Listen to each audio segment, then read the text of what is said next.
segundo ano. Vamos agora, né? A gente está saindo dos nossos conteúdos de história do Brasil. Vamos fazer uma viagem lá para a Europa. Saber o que estava acontecendo na Europa. Em especial, vamos até a Inglaterra. Pela imagem que vocês já estão vendo aí, vamos ter treta, né? A galera gosta de uma treta, né? Do arranca-tripa, de uma facada no pulmão. Vamos ter esse babado todo. Então, vamos já ver conflitos na Inglaterra também.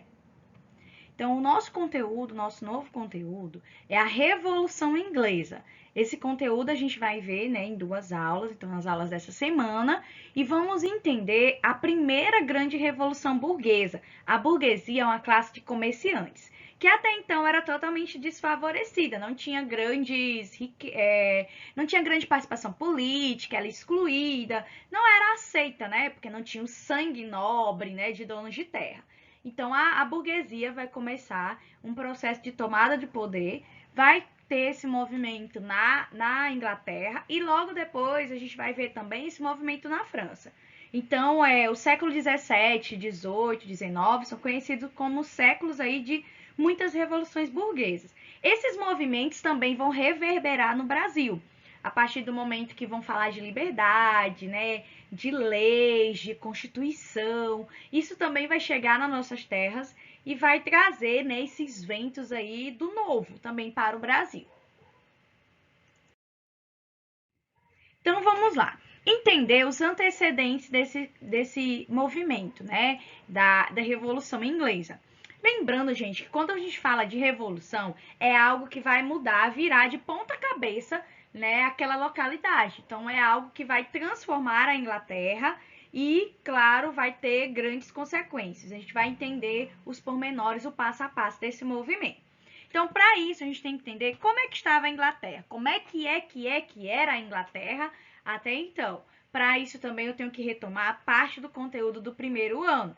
Lá no primeiro ano, vocês estudaram um negocinho chamado absolutismo monárquico. O que é isso? Monarquia vem do governo de um rei. Só que esses reis, eles eram muito autoritários. Eles tinham todo o poder, todo o poder em suas mãos. Então, esses reis, eles vão governar de forma autoritária. Eles são a lei, eles são a política, eles mandam na economia. Enfim, os reis, eles vão, né, não só na Inglaterra, mas em quase toda a Europa, eles vão dominar quase que geral. Então, eles não param, não. Eles mandam geral, eles governam realmente tudo. Então, é algo que é muito forte dentro desse processo. E esses reis, eles são geralmente apoiados por classes mais conservadoras, como, por exemplo, a nobreza, os grandes proprietários de terra. Então, isso já tem aí uma novidade. O absolutismo, né, na Inglaterra, ele ficou mais forte, fortalecido realmente na dinastia dos Tudor. Dinastia é família. Aqui nós temos a grande representante, né, a Elizabeth I. Elizabeth I foi uma grande rainha ainda da Inglaterra durante a dinastia dos Tudor e ela vai governar de forma a querer engrandecer realmente a economia inglesa. Então, tudo isso vai trazer aí, né, bons ventos para a Inglaterra. Então, inicialmente, a gente tem que entender que a Inglaterra estava bem. Mas aí, né, o caminhar a partir do governo, depois do governo, na verdade, Elizabeth, vai ser um pouco diferente. Então, a religião da Inglaterra é uma religião protestante. Outro conteúdo de primeiro ano, em que a Igreja Católica vai entrar em processo de crise, vai começar a ser questionada, vai ter o movimento, né, do luteranismo na Alemanha, e na Inglaterra, a nova religião que vai surgir, que não é católica, mas bem inspirada no catolicismo, é o anglicanismo. É a religião da Inglaterra, né? A tradução é praticamente essa.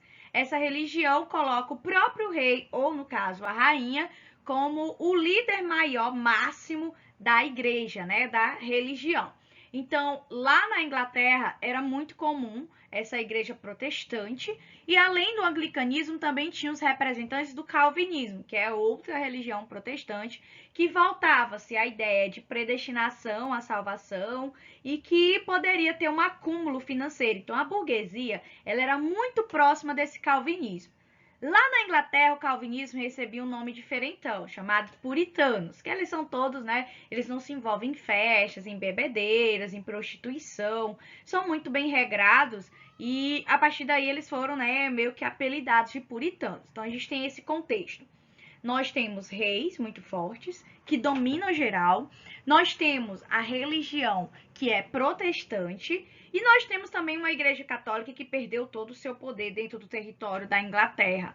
Então a gente está com tudo isso junto e misturado. E, claro, a Inglaterra está numa condição de potência econômica. A Inglaterra já está vivendo do comércio, a Inglaterra está se fortalecendo. E também nós temos aí o uso da pirataria, tá, gente? A Inglaterra, como não tinha grandes domínios territoriais, fora, né, do território inglês, só tinha uma região, eles estavam em processo, né, de utilização da região onde hoje é os Estados Unidos, eles vão querer um pouco mais. Então, eles vão ter os piratas, que vão ser meio que legalizados pelos reis, que vão roubar mercadorias, principalmente da Espanha. A Espanha que já tinha encontrado ouro, já estava comercializando ouro. Então, os navios espanhóis saíam da América cheio de ouros, repleto de ouros, pegando ouro, e os piratas ingleses interceptavam esses navios e pegavam aquela carga preciosa. Isso tudo vai ajudando a Inglaterra, né, na acumulação de riquezas, para realmente se conservar por um bom período como uma potência econômica aí mundial. Beleza. Nesse contexto, vão surgir novas classes sociais. Isso é que vai dar uma movimentada aí nessa Inglaterra. Vai surgir a gentry, é como se fossem umas classes médias aí, tá? Que seria, né, grandes proprietários de terras, mas que conseguiram terras por comprar, tá? Por ser uma burguesia muito lucrativa, eles vão comprar terra, então vão ter terra. Mas eles não pensam como aquela nobreza que vivia nos castelos, que vivia babando reis e rainhas. Eles são diferentões. E geralmente eles são calvinistas, ou seja, eles têm uma religião que não é da maioria da população, né? A maioria da população era anglicana. Então eles já pensam bem diferentes.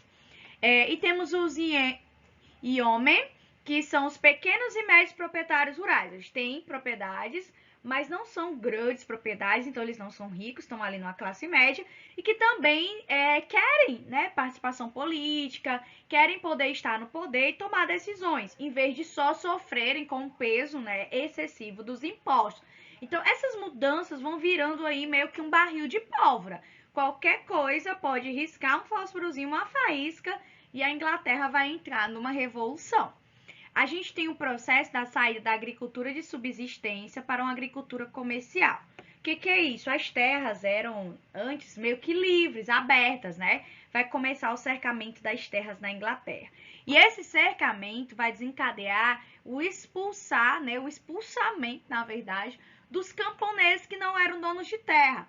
E aí, claro, essa agricultura que era feita apenas para a sobrevivência dos camponeses passa a ser uma agricultura rentável, no sentido de ser comercializável. E os camponeses que vão ser expulsos são mais um aí, pólvorazinha acrescentada nesse barril. Eles vão para as cidades, encher as cidades, é o famoso êxodo rural.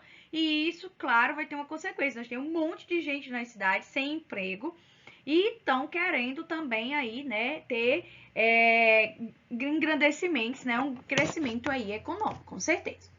Então, esse processo vai se dando e a Rainha Elizabeth, ela não vai deixar herdeiros, né? Ela é conhecida como a Rainha Virgem, ela diz que casa com a Inglaterra. Enfim, não se sabe exatamente o quanto ela era virgem, mas ela não teve filhos. Então, ela não tinha descendentes direto para o trono. E aí, a dinastia passou a ser a dinastia Stuart, parentes, né, da Rainha Elizabeth, que vão assumir. O primeiro rei da dinastia Stuart foi Jaime II. E depois, né, foi o rei, né, Carlos I. Então, a gente tem aí uma estrutura de poder, uma estrutura de governo, em que eles vão ser extremamente autoritários e não são reis populares, né? A Rainha Elizabeth era extremamente popular. E o que eles vão fazer? Eles querem o engrandecimento deles mesmos e vão começar a aumentar os impostos constantemente. Existia um órgão chamado Parlamento dentro da Inglaterra que queria barrar esses aumentos constantes aí de impostos. Esse parlamento era formado por populações aí da nobreza, mas também por alguns burgueses. E eles queriam criar empecilhos para que os reis criassem esses impostos. Diante dessas circunstâncias, né, diante dessas situações, a gente vai ter aí o aumento desses impostos forçado por esses reis, em especial Carlos I. E vão começar também, né, a perseguir aqueles que eram puritanos. Ou eles seriam anglicanos ou seriam católicos e seriam perseguidos quem não se encaixasse dentro desses padrões. Então, diante dessas circunstâncias, vai haver muitas insatisfações. E o rei Carlos I, em especial, ele vai dissolver o parlamento. Que é isso? Um pingo de nobre e um pingo de burgueses que, de certa forma, estavam lá para aconselhar o rei, eles foram mandados para casa. Embora tô dissolvendo, eu, rei Carlos I, mando em tudo, calem a boca de vocês, vão para casa. Claro que a galera não vai aceitar isso, né, de forma tranquila. Então, isso vai desencadear um primeiro movimento revolucionário. Então, diante dessa situação, a gente tem o início da chamada Revolução Puritana, ou a Guerra Civil Inglesa. O que é uma guerra civil? Ingleses versus ingleses. Então, os ingleses estão se matando. Os ingleses estão se disputando aí, né, para entrar nesse poder. Qual foi o estopim, né? O que fez aumentar o conflito? Qual foi aquela última faísca que fez, bam, explodir uma revolução? Carlos I, que é esse sujeitinho que aqui está na imagem, ele vai, né, tentar reabrir o parlamento. Ele fecha o parlamento, depois ele... Gente, era o seguinte, vamos todo mundo se reunir novamente. Porque ele achou de começar uma guerra com a Escócia. Escócia é um território europeu que ficava sob o domínio inglês. E eles queriam a independência. Carlos I não permitiu e começou um conflito. Então já vamos ver, a situação não tá legal. O rei já não é muito querido, os contam tão bem, aí ele pega, né, e começa uma guerra. Ó a confusão, resultado, gente, ele convoca o parlamento e o parlamento vai dizer, pronto, convocou a gente, pois nós não vamos deixar aumentar imposto não. E começa conflito. Dentro do parlamento existiam, vamos dizer assim, dois lados. Um é a chamada Câmara dos Lordes, que são os nobres, babões, gente, bota bem aí, babões do rei. O rei dizia... Nananana. Aí o Câmara dos Lordes. Ai, eu amei o nananã do rei. Amém, rei. É isso aí. Babões, gente. Uma nobreza super babona. Por quê? Porque ela era beneficiada pelo rei. Inclusive, ela era sustentada muitas vezes pelo próprio rei. Claro que eles vão babar, né? Aí nós temos, né, do outro lado, aqueles que sempre estão insatisfeitos. A chamada Câmara dos Comuns. Formado pela burguesia, pela gentry, né, que a gente falou, e por puritanos, ou seja, eles não se encaixavam dentro aí da perspectiva do que seria o gosto do rei. E eles sempre são do contra. Então o parlamento começa a brigar entre si, né? Ah, o rei tá certo, o outro lado tá certo é nada, vou dar nele. Confusão feia. Resultado, formaram foi um exército contra o rei, gente. Eita! Colocaram um exército revolucionário, liderado por Oliver Cromwell. Ele é um burguês, né, dessa ascensão aí dessa burguesia dentro desse parlamento, e ele teve uma ideia super diferentona de exército. O exército de Oliver Cromwell ficou conhecido como Novo Exército Modelo. O que é isso? É um exército que estava lá lutando, recebia seu pagamento e mais. Quem eram os altos cargos do exército é quem sabia lutar, quem era bom de tiro, quem era bom de porrada, quem era bom de facada. Então, era esses que iam assumindo os altos cargos. Aí a galera, ai, é assim, eu subo no exército se eu for bom, porque antes, gente, era por descendência. O meu pai era general do exército, eu vou ser general. Sabia nem lutar. Aqui não, meu filho. Quem é aquele que sabe dar murro na pleura, esse vai ser líder do exército. E aí a galera se digladiava. Ah, pô, é assim, quanto mais mata, mais ganha aqui nesse exército, pô, bora pra cima. E eles vão pra cima dos nobres, vão pra cima do rei, o rei é preso. E aí, diante disso, há uma proclamação da república na Inglaterra. Não, república, né? Coisa pública, um governo do povo. Beleza. Fizeram um julgamento muito rápido, diga-se de passagem aí, do rei Carlos I. E ele foi condenado a ter a sua cabeça cortada. A gente virou moda, tá? A gente vai ver que virou moda esse negócio de cortar a cabeça de rei. Cortem a cabeça dos reis. Quem era rei, né, tinha um amor pelo seu pescoço, porque tinha um medo danado da sua cabeça ser cortada. Carlos I teve sua cabeça cortada e a partir daí a gente tem um novo governo, né, na Inglaterra. A Inglaterra vai ter uma experiência republicana. Fica para a próxima aula esses detalhes. Então, fica aí coladinho, fica conosco que vai dar tudo certo e a gente vai ver aí, né, como vai ser o desenrolar desse processo, tá bom? Se cuida, gente. Até mais, até a próxima aula.